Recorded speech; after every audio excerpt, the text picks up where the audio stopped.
Not everyone who does support does it over the phone. Some provide desk side support solely, but it's not uncommon for a support professional to wear both hats.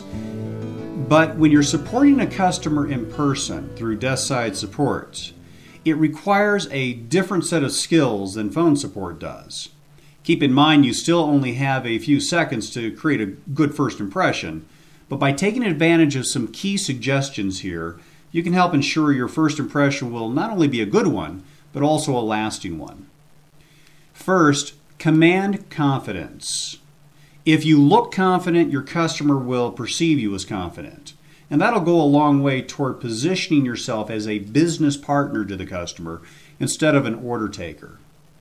There are many ways to command confidence.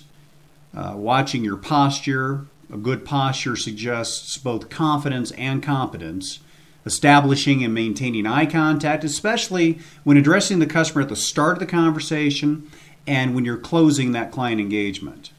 And also speaking in a calm, relaxed, reassuring tone of voice.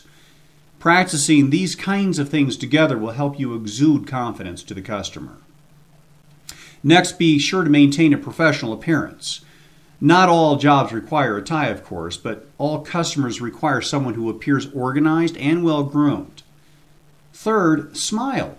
Introduce yourself. Show friendliness and an eagerness to help. And fourth, maintain proper proximity. Don't become a close talker to the customer. Now, once you've established contact with your customer, there are some additional nonverbal listening skills that'll help as well.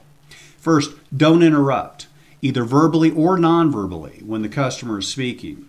It's often easier to interrupt with body language, such as shifting eyes, clock watching, etc., than it is with your speech. Second, use silence effectively. While it's a good idea to remain silent when the customer is speaking, it's not such a good idea to remain silent after the customer's finished.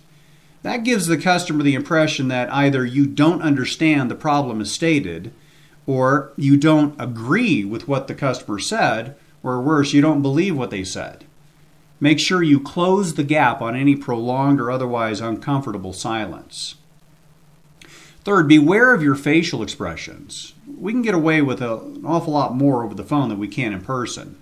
Make sure you don't suddenly take on a puzzled or a challenging or defensive posture or facial expression. Finally, watch your body language. A tapping hand or foot, a quick glance at the clock or a watch, or shifting eyes will speak loudly and clearly to the customer that you're not interested in what they have to say.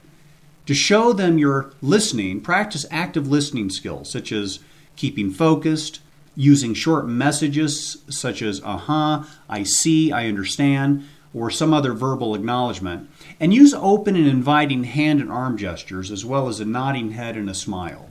Desk side support has much more potential for gaining customer satisfaction than even a very good phone conversation.